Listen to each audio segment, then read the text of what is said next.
देखिए, अधिगम के प्रकार को मुख्य रूप से दो भागों में हम लोग बांटते हैं। एक तो होता है आपको कार्य की प्रकृति के आधार पर, nature of work, nature of work, कार्य की प्रकृति, अर्थात हम जो बुद्धि के बारे में या ज्ञान के बारे में जो पढ़े थे, उसी तरीके से अधिगम को भी कार्य की प्रकृति के आधार पर तीन भागों में हम लोग बांटते हैं: शाब्दिक अधिगम, गत्यात्मक अधिगम और समस्या समाधान अधिगम।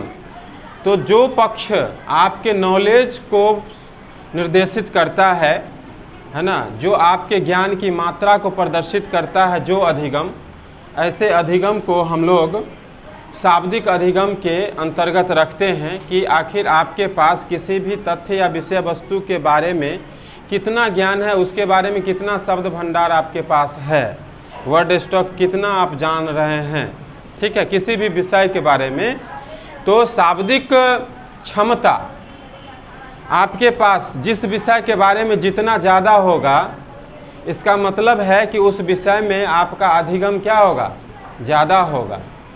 तो शब्द से संबंधित ज्ञान, शब्द भंडार से संबंधित ज्ञान के आधार पे हम अधिगम का एक प्रकार बनाते हैं, जिसको हम क्या कहते हैं, शाब्दिक अधिगम। शाब्दिक अधिगम किस चीज़ को दर्शाता है? तो किसी भी विषय तथ्य के बारे में जितना ज्ञान आपके पास है, उस चीज़ को यह ज्ञान, यह अधिगम दर्शाता है। कौन सा? शाब्दिक अधिगम।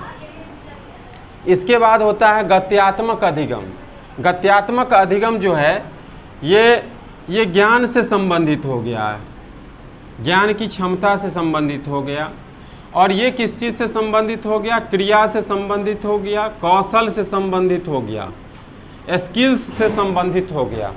ठीक है, किससे संबंधित हो गया? क्रिया से, स्किल्स से, हुनर से। ठीक है, हाँ, कि यदि कोई नर्तकी है तो इसका मतलब है कि उसके शरीर में जो है गति पर नियंत्रण है। ठीक है, कोई धावक है, एथलेटिक्स है, डॉक्टर है, तो उसमें इस तरह की जो है, आप पढ़े थे ना गार्डनर का बहुबुद्धि सिद्धांत, तो उसमें भी आप इस तरह की बुद्धि के बारे में पढ़े थे, अधिगम, हाँ पढ़े थे। तो नियंत्रण है, गति पर क्या है? गति पर उसके पास नियंत्रण है। ठीक है, अब लिखने का भी, अब जैसे हैंड राइटिंग आपका बनता है, तो उसमें भी जो है हाथ की जो गति होती है वो महत्वपूर्ण भूमिका निभाती है। ठीक है, तो इस तरह का है। अब जैसे कोई मजदूर काम कर रहा है फैक्ट्री में, मशीन को चला रहा है, कोई कार चला रहा है, हवाई जहाज उड़ा रहा है। ठीक है, तो इस तरह की जहाँ भी कार्य हो रहे हैं, तो उसका जो स्किल्स है, उसका जो हुनर है, उस चीज़ का अधिगम को हम क्या बोलेंगे? गत्यात्मक अधिगम बोलेंगे। क्या बोलेंगे? गत्यात्मक अधिगम बोलेंगे। और जो अधिगम का सबसे उच्च प्रकार होता है, उसको हम लोग बोलते हैं, क्या बोलते हैं? समस्या समाधान अधिगम। समस्या समाधान अधिगम जो है, ये प्रॉब्लम बेस्ड लर्निंग, कि हम बच्चों को होमवर्क देते हैं, CW देते हैं, HW देते हैं ना बच्चे को बनाने के लिए, उसके पास समस्या को उत्पन्न करते हैं, समस्या उसको देते हैं, और फिर वो क्या करता है? उस समस्या का क्या करता है? समाधान करता है। और इस प्रकार से समस्या से ही समाधान निकलता है। तो उसका अधिगम जो है, जब इस तरीके से आगे बढ़े, तो उस प्रकार के अधिगम को हम क्या बोलेंगे? समस्या समाधान अधिगम। अब एक बार अगर किसी को आप समस्या उपस्थित करा दिए हैं, दे दिए हैं, अगर उसको वो समाधान कर लिया, अगर भविष्य में दोबारा कभी उसके पास उस तरह की समस्या आएगी, तो निश्चित रूप से वह उसका समाधान कर लेगा, है ना। तो ये जो है प्रॉब्लम बेस्ड लर्निंग बहुत ही अच्छा लर्निंग माना गया है, स्वाभाविकरण। ठीक है, तो जब आपको नेचर की बात करेगा, प्रकृति की बात करेगा, तो प्रकृति के आधार पे आप अधिगम को कितने भागों में बांटिएगा? 3 भागों में बांटिएगा। एक तो ज्ञान से संबंधित होगा तो क्या होगा? शाब्दिक अधिगम। क्रिया से संबंधित होगा तो कौशल। और भाव और विचार, भाव और विचार से संबंधित होगा तो उसको हम किस श्रेणी में रखेंगे? अधिगम को समस्या समाधान अधिगम की श्रेणी में रखेंगे। ठीक है, एक तरीका ये है। ठीक है, इसको लिख लिए हैं क्या? इसको लिख लिए हैं, हाँ, अब उसके बारे में बताएंगे आपको। जहाँ पे नहीं दिख रहा है ना बोलिएगा, बता देंगे। देखिए वहाँ भी यही चीज़ है, इसी चीज़ को यहाँ भी लिखा गया है, लेकिन शब्द बदल गए हैं। ये हाँ, हम जो बच्चों को पढ़ाते हैं, शैक्षणिक उद्देश्य का क्या मतलब होता है, शिक्षण का क्या उद्देश्य है। आप जो पढ़ा रहे हैं बच्चों को, तो क्यों पढ़ा रहे हैं, क्या उसमें विकास करना चाहते हैं। तो उसमें जो आप बच्चों में विकास क्या करना चाहते हैं, तो यही 3 विकास करना चाहते हैं। बच्चों को जो आप पढ़ा रहे हैं, क्यों पढ़ाते हैं, तो उसके 3 कारण हैं। क्यों पढ़ाते हैं, तो उसमें संज्ञानात्मक विकास कराने के लिए पढ़ाते हैं, उसमें भावात्मक विकास कराने के लिए उसको पढ़ा रहे हैं बच्चों को, और उसमें क्रियात्मक या चेष्टात्मक अधिगम कराने के लिए हम बच्चों को पढ़ाते हैं। यही मात्र 3 कारण है जो हम बच्चों को, अपने बच्चों को स्कूल में भेजते हैं पढ़ने के लिए।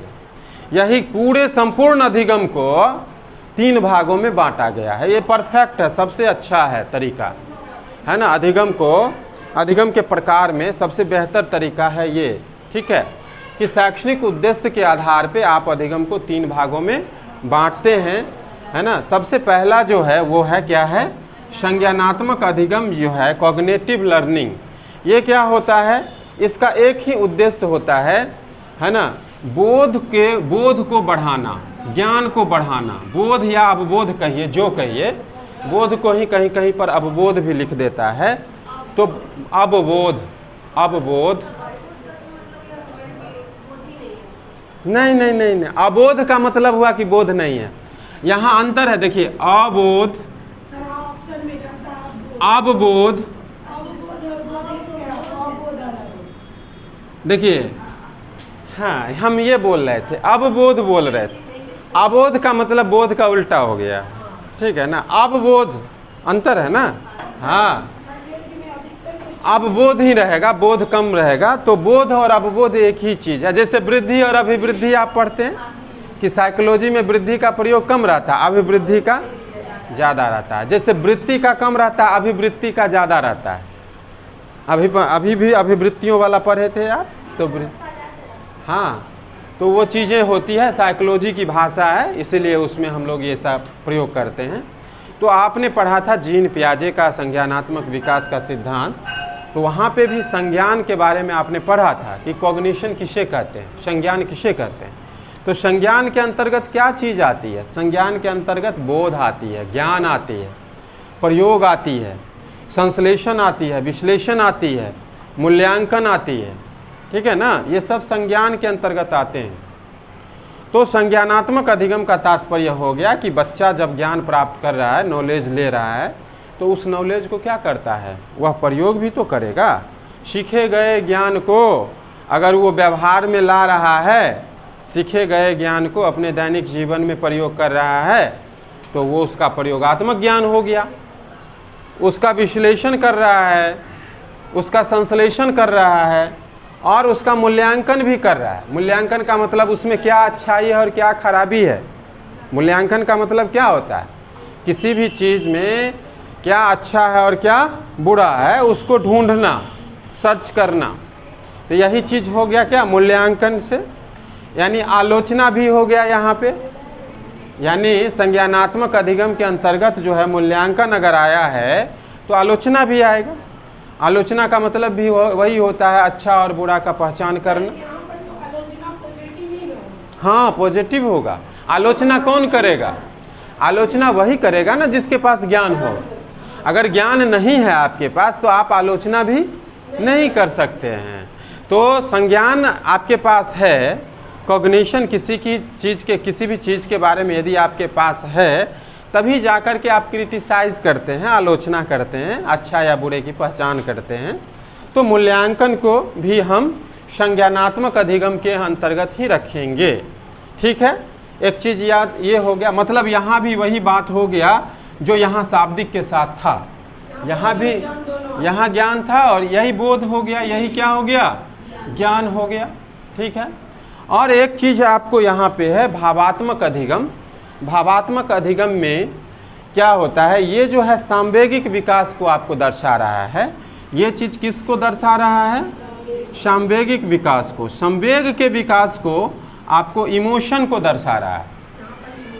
इमोशन है ना, इमोशन जिसमें आप भावनात्मक रूप से है ना अपने व्यवहार में परिवर्तन करते हैं। ठीक है, जैसे किसी भी चीज़ को स्वीकार करना, किसी भी चीज़ को अस्वीकार कर देना, किसी को एक्सेप्ट कर लेना, है ना। तो इस तरह की मतलब आग्रहण में वही होता है, स्वीकार कर लेना, ग्रहण कर लेना। ठीक है, तो ये चीज़ सांवेगिक रूप से आपके अंदर जब विकास होता है तो उसमें ये होता है। प्रतिक्रिया भी होती है, भावात्मक अधिगम में रिएक्शन भी होता है, प्रतिक्रिया भी होती है। अब जैसे प्रतिक्रिया कैसे होगी, जैसे कोई खुशी का माहौल है तो उसमें आप हंसने लगते हैं, तो ये आपका रिएक्शन है ना, प्रतिक्रिया है। कोई दुख का माहौल है तो उसमें आप रोने लगते हैं, ये भी क्या है, प्रतिक्रिया है ना, ये प्रतिक्रिया है। शरीर के संरचना में, आपके शरीर के ढांचा में बदलाव अचानक से हो जाएगा, उसी को न संवेग कहते हैं। हाँ, तो वो रिएक्शन जो होता है, आपकी मुखाकृति का जो आकार है वो चेंज हो जाता है, वो बदल जाता है। तो वहाँ पे प्रतिक्रिया चीज़ें जो है वो आपके भावात्मक अधिगम को दर्शाती हैं। अनुमूल्यन, किसी भी चीज़ का महत्व ज़्यादा देते हैं, किसी भी चीज़ का आप महत्व कम देते हैं। आपके जीवन के लिए जो लाभदायक है उस चीज़ को आप क्या करते हैं, ज़्यादा महत्व देते हैं। जो आपके जीवन के लिए लाभदायक नहीं है उसका क्या करते हैं, कम महत्व देते हैं, अवमूल्यन कर देते हैं। तो मूल्य को निर्धारित करते हैं आप किसके अनुसार, अपने अनुसार। किसी भी, अब आपके लिए जो है पढ़ना है बहुत सब्जेक्ट, लेकिन किस विषय को प्राथमिकता आप दीजिएगा वो तो आपके ऊपर निर्भर करता है। हो सकता है कि आप जो है सीडीपी को सबसे ज़्यादा प्राथमिकता देते होंगे, हो सकता है आपका अगर भाषा कमज़ोर है तो आप भाषा को प्राथमिकता दीजिएगा। मतलब आपके जीवन में है ना, आपको जैसे 10 व्यंजन आपके सामने में है, परोसा हुआ है। अब उस 10 व्यंजन में से आपको कौन सा पसंद है ना, वो तो आपके इंटरेस्ट पे निर्भर करता है ना। तो बहुत सारे में से एक को चुनना और अन्य को जो है अस्वीकार कर देना, ये चीज़ें जो है अनुमूल्यन से संबंधित हो गया। ठीक है, और बच्चा के अंदर जो है ये चीज़ होता है कब, जब उसमें भावात्मक अधिगम होता है तब। अगर नहीं होगा तो फिर वो सिलेक्शन नहीं करेगा, किसी भी वस्तु के मूल्य का निर्धारण नहीं करेगा। ठीक है, तो ये भी आपके चुनाव करना, चुनाव कोई भी चीज़, पढ़ने में हो, खाने में हो, किसी भी क्रिया करने में हो, वो जो चयन करने की क्षमता है, चुनने की क्षमता है, वो जो है वो इस चीज़ को, अनुमूल्यन को दर्शाता है। और यह अनुमूल्यन भावात्मक अधिगम के अंतर्गत आता है, समझ रहे हैं। और स्वाभाविकरण, नेचुरलाइजेशन, सामान्यीकरण, इसको, इसके लिए दूसरा शब्द क्या हो जाएगा, सामान्य। सीडीपी में खूब पूछता है सामान्यीकरण। अधिगम का जो अंतिम परिणाम होता है ना, वो सामान्यीकरण होता है। अधिगम जब आप करते हैं, कोई भी नया ज्ञान को सीखते हैं और उसका जो लास्ट रिजल्ट होता है, अंतिम परिणाम होता है, उसी को क्या बोलते हैं, स्वाभाविकरण, या उसी को सामान्यीकरण, नेचुरलाइजेशन आप कहते हैं। तो नेचुरलाइजेशन किसी भी ज्ञान का कर लेंगे तो वो किस प्रकार का अधिगम होगा, भावात्मक अधिगम। आप में क्या होगा ना, आप में परिपक्वता आ जाएगी। आप में, अब जैसे सन्यासी लोग को देखते हैं, सामान्यीकरण हो गया कि उस नए ज्ञान से इतना ज़्यादा वो परिचित हो जाता है कि अब वो उसके लिए नया न रह करके क्या हो जाता है, सामान्य हो जाता है। कौतूहल की भावना खत्म हो जाती है। हाँ, विशिष्ट रहता है नया ज्ञान, लेकिन बार बार करते रहने से वही विशिष्ट क्या हो जाएगा, वही सामान्य में बदल जाएगा, है ना। आप देखते हैं कि ये जो ऋषि महात्मा होते हैं उनको कोई फर्क पड़ता है, कोई फर्क नहीं पड़ता है। जब बुद्ध को ज्ञान की प्राप्ति हो गई तब वो सामान्य हो गए। हाँ बिल्कुल, संज्ञान का अस्थायीकरण ही सामान्यीकरण है। ज्ञान का अस्थायीकरण ही क्या है, सामान्यीकरण है। तो ये चीज़ आपको किस रूप में मिलेगा अधिगम में, भावात्मक रूप में मिलेगा। ये सारे विशेषता किस रूप में मिलेगा अधिगम के, भावात्मक रूप में मिलेगा। और जैसे ही आपने कोई नया ज्ञान सीखा है और आप उसका सामान्यीकरण भी कर लिए हैं, और आपको जब भी वो कार्य आपके सामने में उपस्थित होगा तब उसको आप बिल्कुल आसानी से कर लीजिएगा। क्या करिएगा? आसानी से कर लीजिएगा। जैसे कोई भी सवाल पहली बार जब आप बनाते हैं तो कितना परेशानी होता है, सीखना पड़ता है, लेकिन वही सवाल अगर एग्ज़ाम में दोबारा आ जाएगा तो बनाने में सरलता होती है, बहुत आसानी से आप बना लेते हैं। तो जब किसी क्रिया को करने में आपको बहुत सहजता होती है, करते करते आप अभ्यस्त हो जाते हैं और क्रिया को करना जो है आसानी से आप कर पाते हैं, तो वो जो अधिगम है उसको हम लोग रखते हैं क्रियात्मक या चेष्टात्मक अधिगम के अंतर्गत रखते हैं। यह किस चीज़ से जुड़ा हुआ अधिगम होता है? तो कार्य कौशल से, कार्य करने के ढंग से। पहली बार आप जब किसी भी कार्य को करते हैं तो उसमें अधिक समय और अधिक श्रम लगता है, अधिक मेहनत लगता है, लेकिन उसी कार्य को जब आप दूसरी बार करते हैं तो आपका मेहनत भी कम लगता है और समय भी कम लगता है, और जब तीसरी बार उसी कार्य को करते हैं तो और भी कम लगता है समय और मेहनत भी कम लगता है। तो ये जो कार्य करने का जो तरीका है, जो उत्तरोत्तर क्रम में धीरे धीरे उसमें आप परिपक्व होते चले जाते हैं, ठीक है, चीज़ें आपके लिए क्या हो जाती हैं? आसान हो जाती हैं। इसका क्या संबंध हो गया? कार्य कौशल से। और यहाँ पे एक चीज़ और देखिएगा, यहाँ पे लिखा हुआ है जटिल व्यवहार। जटिल व्यवहार भी यहाँ पे दिया हुआ है। मतलब क्या कि आप जो है धीरे धीरे सरल से जटिल की ओर जाते हैं, है ना। कठिन से कठिन कार्यों को भी क्या करते हैं? सरल तरीके से संपन्न कर पाते हैं। चेष्टात्मक, वही चेष्टा करते हैं, मतलब क्या? प्रयास करते हैं। इसको चेष्टात्मक अधिगम भी कहा गया है, ठीक है। चेष्टात्मक, ये क्रिया से, कौशल से, स्किल से जुड़े हुए अधिगम को हम ऐसा कहते हैं, ठीक है। तो ये दो तरीका है। एक तरीका और है आपको, है ना, अधिगम के प्रकार को बांटने का। तो दो तो आपको बता दिए, एक और है, उसको सीख लीजिए। पूछ सकता है, बिल्कुल, ठीक है। तीसरा देखते हैं, शिक्षण के स्तर के आधार पे, माना टीचिंग लेवल। आप जो टीच करते हैं बच्चों को, जो आप शिक्षण करते हैं, तो शुरुआत में आप जब बच्चों को पढ़ाते हैं तो आपका मोटो क्या होता है कि बच्चे को हमें जो नया ज्ञान देना है उसको हमको याद करवाना है ना। आप देते हैं कि 10 पक्षियों के नाम को याद करो, 10 फल का नाम याद करो। इस तरीके से आप क्या करते हैं, आपका पूरा का पूरा जोर जो होता है सीखने का अधिगम के क्रम में, वो किस पर आधारित होता है? स्मृति पर आधारित होता है। ये पूर्ण रूप से जो है रटंत विद्या, इसी को बोलते हैं। क्या बोलते हैं इसको? रटंत विद्या, है ना। ये रटने पर आधारित होता है और इसमें विचार शून्य होता है। बच्चे का जो विचार जो होता है वो शून्य, विचारहीन अवस्था होती है। यह वह तर्क कर ही नहीं सकता है, वह उसको तर्क करने की ज़रूरत ही नहीं पड़ती है। उसको सिर्फ और सिर्फ किससे मतलब है? याद करने से मतलब है। तो ये जो अधिगम का सबसे निम्न स्तर होगा, इसको क्या बोलेंगे? अधिगम का सबसे निचला स्तर है ये, है ना। और इसके बाद वो क्या करता है कि जो भी तथ्य या विषय वस्तु जो उसको सिखाया गया है या जो सूचना उसको उपलब्ध कराई गई है, वह उसको जो है उसमें संबंध स्थापित करता है। अपने नए ज्ञान में और पुराने ज्ञान से क्या करता है? उसके बीच का संबंध स्थापित करता है वो। तो वो संबंध पर आधारित होता है, ठीक है। उसको जोड़ के देखता है, नए ज्ञान को पुराने ज्ञान से जोड़ करके वो देखता है कि क्या चीज़ें हो रही हैं, क्या परिवर्तन हो रही हैं, है ना। हमारे ज्ञान में क्या परिवर्तन हो रही हैं, उस पर वो थिंक करता है, सोचना शुरू करता है, और वह एक रिलेशन बनाता है, एक संबंध बनाता है, ठीक है।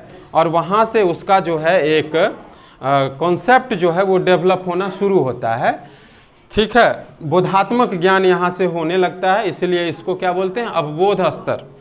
बोधात्मक रूप से जो है वह कुशल होने लगता है बच्चा, इसीलिए, है ना, इस स्तर को हम क्या बोलेंगे? अवबोध स्तर बोलेंगे, ठीक है। और सबसे जो अधिगम का उच्च स्तर जो है वो शिक्षण के आधार पे, है ना, उसको हम लोग क्या बोलते हैं? चिंतन स्तर, ठीक है, थिंकिंग लेवल। तो चिंतन स्तर में क्या करता है? बालक के अंदर जो है वो तार्किक व्यवहार का विकास होता है। बच्चे जो है किसी भी ज्ञान के पहले सीखने के पहले या उसको फिर से जीवन में प्रयोग लाने से पहले एक बार उस पर तर्क वितर्क करता है।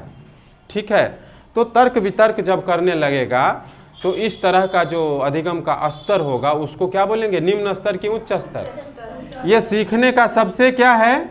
उच्च स्तर हो जाएगा। ये सीखने का सबसे उच्च स्तर होगा और स्मृति आधारित जो होगा वह सीखने का सबसे क्या होगा? निम्न स्तर होगा, है ना। क्वेश्चन आपको भाषात्मक रूप में रहेगा और आपको जैसे ये 3 स्तर आप जान रहे हैं, आपको ये मालूम है कि जब शिक्षण के स्तर के आधार पे हम अधिगम को बांटते हैं तो उसमें जो पहला और निम्न स्तर आएगा उसको क्या बोलेंगे? स्मृति स्तर। ये पेडागोजी में आपको क्वेश्चन पूछा है कई बार, लेकिन यहाँ तक लोगों की पहुँच नहीं जाती। हाँ, स्मृति स्तर आपको ऑप्शन में मिलता होगा। हाँ हाँ, सीधा आप याद रखिएगा, जो शिक्षण के स्तर के आधार पे जो निम्न स्तर है अधिगम का उसे हम क्या बोलेंगे? स्मृति स्तर। और जो उच्च स्तर होगा उसको हम क्या बोलेंगे? और अवबोध स्तर इस दोनों के बीच का होगा, मिलाता है। हाँ, ये दोनों को क्या करता है? अवबोध स्तर इस दोनों को मिलाता है। ठीक है, रिकॉल भी हम करते हैं। अब जैसे कोई भी हम चिंतन करते हैं ना, किसी भी विषय के बारे में चिंतन करते हैं तो 2 बातें होती हैं। एक तो पुराने ज्ञान को हम याद करते हैं अपने याददाश्त में, तो इसका भी सहारा लेते हैं, और फिर उस पर अपना तर्क भी देते हैं, तो इसका भी सहारा हम लेते हैं। हाँ, दोनों के बीच का संबंध स्थापित करेगा तो वो क्या हो जाएगा?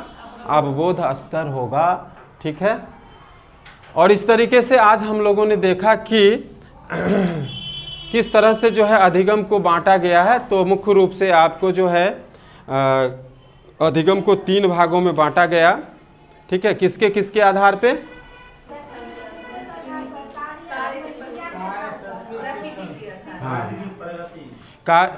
कार्य की प्रकृति, शैक्षणिक उद्देश्य और शिक्षण के स्तर के आधार पे हम लोग, और संजोग देखिए तीनों में 3 ही भाग दिया हुआ है। हाँ, 3 भाग है, इसलिए आपको याद रहेगा। ठीक है, तो ये चीज़ें हो गई है। अब जो है हम लोग कॉन्सेप्ट के आगे अब बढ़ रहे हैं, धीरे धीरे जो है हम लोग बढ़ेंगे। अब अभी कल से जो है आपको अधिगम का सिद्धांत शुरू हो जाएगा। ठीक है, तो एक चीज़ बचा हुआ, अधिगम की विशेषता नहीं पढ़ा है।